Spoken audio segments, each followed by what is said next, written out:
it doesn't hurt to focus on all the good things that can happen because of all the things that we do. You know, and who knows? Maybe you do something, maybe you write a book, maybe people will buy the book, maybe you make a little bit of money, maybe you take that money and you build a school in Africa for kids. There's so many choices that we can choose. There's so many things that we can influence in our own lives, and it helps if there's some time factor, some time limit. Imagine a football match with no time limit. Well, people just get bored, right? There'd be no sense of urgency to play, and I've played that before. It's like you get together with a group of friends and you get a football and you go to the park, and you know it's fun for the first hour, but then you sort of start to lose interest a little bit because there's no limit on it. Yeah, there's no limit on it. There's no last 5 minutes. It just goes on and on and on, and the game becomes less and less interesting for people. You have to have that time limit, that time factor, that sense of urgency that makes people try harder, that makes amazing things happen. And then you have to apply that to your own life. You know, what is the aim in my life? What are the games? What are the competitions? What are the time factors? You know, when's going to be my last? You know, when's the last 5 minutes of the game in my life? When I need to urgently get something done, or try harder, or put in a greater effort for something. Yeah, I sometimes think that the greatest invention in history is the clock. I find myself always using the clock, whether I'm training or jogging or swimming or working or meeting people. I'm always using the clock. I was like, okay, I got 15 minutes. What can I do with these 15 minutes to do something constructive, to do something positive?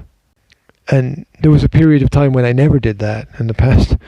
And I sort of look back and I go, oh my God, what's wasted time? And then I realized that most people are like that.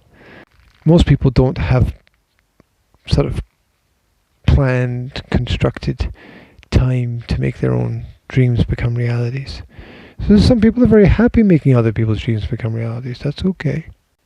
I think it's a shame, but it's okay. Yeah, but if everybody followed their own dreams, then nobody would be able to do anything. 'Cause I don't think that's true.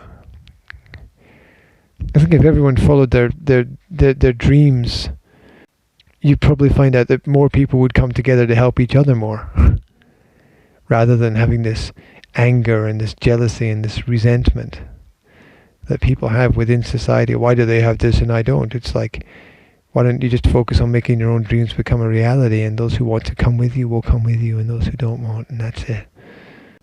The market, in that kind of world, the market would transition into, it transitions into things that we can't even imagine. You know, the great things that will happen in the future are things that are beyond human imagination, because somebody's going to come up with an idea for something that's so wild and crazy and incredible that nobody else could think of it. The same way that somebody came up with the idea for Facebook, and somebody came up with the idea for helicopters, and somebody came up with the idea for, I don't know, submarines, and you know, who knows what else will be.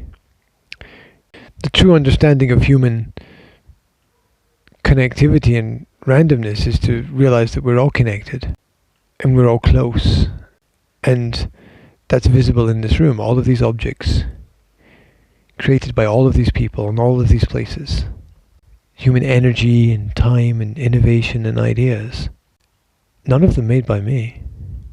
I just use them and have collected them all here. But if these people that I don't know hadn't done something that I never thought about, none of this would exist. We wouldn't be sitting here. There'd be no building. There'd be nothing. There'd be no electricity. There'd be nothing. It is hard to realize that we live in a world of other people's dreams. We're already there, but we just don't realize it yet. And I think it's our job as hopefully positive people within society to feed our dreams back into that and share them with the rest of the world. And maybe one day you'll write a book and it'll be on someone's shelf somewhere.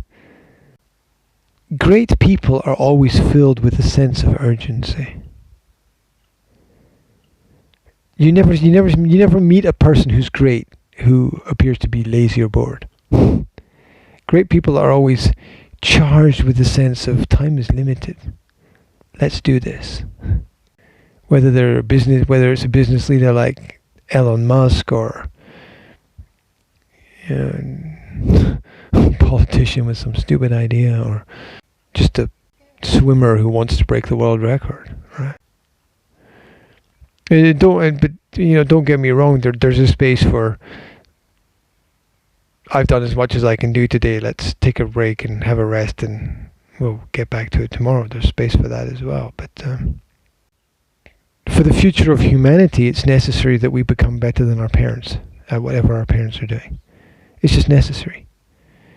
If we are the same or worse, then society goes backwards. So it is necessary, and if that means being different from them, then so be it. It means being different from them.